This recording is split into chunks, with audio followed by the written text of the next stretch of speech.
آئیے حدیث پڑھتے ہیں۔ ام المؤمنین حضرت جویریہ رضی اللہ تعالیٰ عنہ سے روایت ہے کہ رسول اللہ صلی اللہ علیہ وآلہ وسلم ایک دن نماز فجر پڑھنے کے بعد ان کے پاس سے باہر نکلے۔ وہ اس وقت اپنی نماز پڑھنے کی جگہ پر بیٹھی کچھ پڑھ رہی تھی۔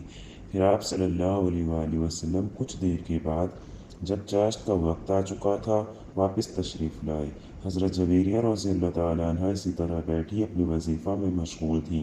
آپ صلی اللہ علیہ وآلہ وسلم نے فرمایا، تمہارے پاس سے جانے کے بعد میں نے 4 کلمے 3 دفعہ کہے، اگر وہ تمہارے اس پورے وظیفے کے ساتھ تولے جائیں تو جو تم نے آج صبح سے پڑھا ہے تو ان کا وزن بڑھ جائے گا۔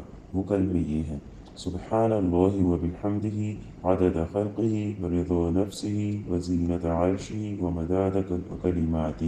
اللہ کی تسبیح اور اس کی حمد اس کی ساری مخلوقات کی تعداد کے برابر، اور اس کے عرش عظیم کے وزن کے برابر، اور اس کی ذات پاک کی رضا کے مطابق، اور اس کے کلموں کی مقدار کے مطابق۔ صحیح مسلم۔